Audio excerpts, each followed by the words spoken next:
उपासना तो करते हो, उपासना के साथ आपकी श्रद्धा होनी चाहिए। बराबर बराबर आप पूजा करने वालों, बराबर बराबर जप करने वालों, बराबर बराबर प्रार्थना करने वालों, लेकिन इसके साथ में श्रद्धा की शक्ति जुड़ी होनी चाहिए। आपके मन में यह श्रद्धा पूर्ण रूप से बैठनी चाहिए कि मैं जो कर रहा हूं वो मुझे मिलेगा ही। मैंने भगवान को प्राप्त करने को, ईश्वर को प्राप्त करने के लिए ये उपासना की आरंभ की है, तो मुझे अवश्य ही भगवान दर्शन देंगे, मैं अवश्य ही मोक्ष को प्राप्त करूंगा, मुक्ति को प्राप्त करूंगा। ये श्रद्धा जो है ना, ये आपके भीतर होनी चाहिए। श्रद्धा अटूट होनी चाहिए। गणपति के दो दांत में एक दांत अखंड है और एक टूटा हुआ है। टूटा हुआ दांत बुद्धि का है, अखंड दांत श्रद्धा का है। बुद्धि कम होगी चलेगा, श्रद्धा अटूट होनी चाहिए। तो ये बताते हैं कि विद्या के साथ श्रद्धा चाहिए। श्रद्धा कैसी चाहिए? सबरी की जैसी श्रद्धा चाहिए। सबरी की श्रद्धा कैसी थी? मतंग ऋषि ने कह दिया उनके गुरु ने कि तू बेटा बिल्कुल फिक्र नहीं करना, ये राम नाम का जप करते रहना, कहीं नहीं जाना है तुझे। भगवान को पाने के लिए कहीं हिमालय में नहीं जाना है, कहीं जंगलों में नहीं जाना है, यही आश्रम में बैठ के ये मंत्र का जप करते रहना, तुझे भगवान राम स्वयं दर्शन देने यहां आएंगे। बस इतना कह दिया गुरु ने। एक गुरु वाक्य पे परम विश्वास, ये श्रद्धा सबरी ने रखी। सबरी जब उनके गुरु चले गए तब जवान थी, और श्रद्धा कब तक रखी? बूढ़ी हो गई तब तक। बुढ़ी का मतलब पूरा जीवन। पूरा जीवन सबरी के मन में एक क्षण भी ये ख्याल नहीं आया कि मेरे गुरु ने कहा है भगवान आएंगे, शायद नहीं भी आवे। शायद वाली भाषा ही नहीं, संशय ही नहीं है। संशय आत्मा विनश्यति, गीता में कहा है।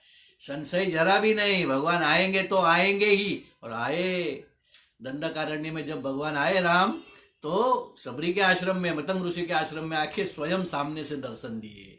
मतलब आपके पास विद्या है, आप बराबर बराबर पूजा करोगे, साथ में श्रद्धा का बल भी चाहिए।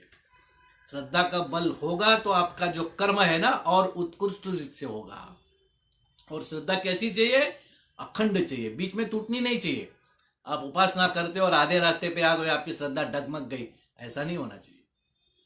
देखो एक रामायण के अंदर प्रसंग आता है, हनुमान जी, राम के ऊपर श्रद्धा थी, राम नाम के ऊपर श्रद्धा थी, राम नाम बोलकर पूरा समुद्र लांघकर चले गए। सबने सबको बताया, देखो नाम की शक्ति कितनी है, नाम के ऊपर श्रद्धा का बल कितना है। हनुमान जी छलांग मार के पहुंच गए। अब क्या हो गया? युद्ध समय हो गया था, राम की सेना एक बाजू आ गई है, दूसरी बाजू पे लंका है, चढ़ाई करनी है, पार करना है समुद्र। उस समय पर दोनों दुश्मन सेना है ना, अपने अपने जासूस एक दूसरों की सेना में भेजते हैं, पता चले ना रणनीति क्या है, आगे क्या करने वाले, हमें किस तरह से तैयारी करनी, ये सब चीज होनी होती है। तो लंका से किसी जासूस को भेजना था राम की सेना में। जासूस ऐसा चाहिए जो समुद्र लांघ सके, तभी तो जाएगा ना वहां, नहीं तो जाएगा कैसा?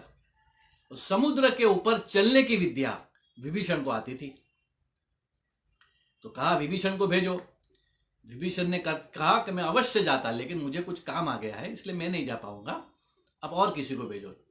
ठीक है, दूसरे एक राक्षस को तैयार किया गया। दूसरे राक्षस को तैयार करने के बाद उस राक्षस ने कहा मैं जाऊंगा, लेकिन मुझे पानी पे तैरने की कला नहीं आती। विभीषण ने कहा उसकी चिंता मत करो, आप पानी पे तैरने की चिंता आप मत करो, मैं आपको एक मंत्र दूंगा, वो मंत्र तावीज में बांधकर आपके हाथ पे बांध दूंगा, बस इतना करूंगा, आप पानी पे चलने लगोगे। लेकिन एक बात है, कभी भी उस ताबीज को खोल के देखना नहीं कि मैंने अंदर क्या मंत्र लिखा है। और राक्षस ने कहा मुझे क्या जरूर है उसके अंदर क्या लिखा है जानना, मेरा काम है वहां जाके देखना कि वहां क्या हो रहा है, मुझे उस मंत्र की वो नहीं है। ठीक है, मंत्र बांध दिया गया। जैसे मंत्र बांधा और राक्षस जाने को तैयार हुआ, समुद्र पे जैसे पैर रखा उसने ना, वो डूब नहीं रहा है, वो चलने लगा। उसको आश्चर्य हो गया, चलते चलते चलते चलते आगे बढ़ने लगा, तो वाह मैं तो पानी पे चल रहा हूं, उसको आनंद हो गया। जैसे जैसे आगे निकल गया, पीछे पीछे लंका छूटती गई। एक समय ऐसा आया लंका दिखनी भी बंद हो गई, उतना आगे आ गया समुद्र में। अब उसके मन में विचार आने लगा, ऐसा कौन सा मंत्र है जो विभीषण जानता है और मैं नहीं जानता। दूसरी बात, अब मुझे कोई देख तो नहीं रहा है, अगर ये मंत्र खोल के मैं सीख लूंगा तो क्या हो जाएगा, मैं भी वो विद्या में माहिर हो जाऊंगा, मैं भी इस विद्या से चल सकता हूं, विभीषण नहीं होंगे तब भी। लेकिन फिर याद आया कि विभीषण ने कहा है कि खोल के देखना नहीं। लेकिन अब क्या करें, देखो जिस जिस चीज की ना कही जाती है ना कि मत करना, आदमी का मन वो ज्यादा करने को देता है। उससे रहा नहीं गया, देखा पीछे लंका दिख नहीं रही, आजू बाजू में कोई नहीं है, उसने चुपके से वो ताबीज खोला। जैसे ही ताबीज खोला, अंदर नाम पढ़ा तो अंदर खाली राम लिखा था। जैसे ही राम नाम पढ़ा, उसको तुरंत ख्याल आया, ये राम, वो अयोध्या का राजकुमार जो राजा बनने वाला था, तो वहां के राजा ने उसको वनवास दे दिया, कुछ नहीं कर पाया उस समय में। वो उसकी पत्नी जो थी, उसकी पत्नी को मेरे स्वामी रावण ने अपहरण कर लिया, तो भी वो कुछ नहीं कर पाया। ये राम के नाम में इतनी ताकत, इतनी शक्ति, बस जहां उसको अश्रद्धा हो गई, तुरंत डूब गया, वहीं पे डूब गया। क्या हो गया? उपासना। आप उपासना जो करते हो, जब तक आपकी श्रद्धा है बलवान, तब तक आपका विकास है।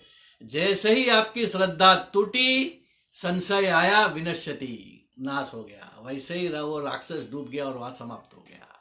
इसलिए क्या, विद्या के साथ अखंड श्रद्धा चाहिए। मैं पाऊंगा ही पाऊंगा, ये होना चाहिए। आप तक ये विचार पहुंचे, आपको ये दान करना है, लोगों तक पहुंचाओ, जन जन तक, घर घर तक, झोपड़ी झोपड़ी तक, खोपड़ी खोपड़ी तक।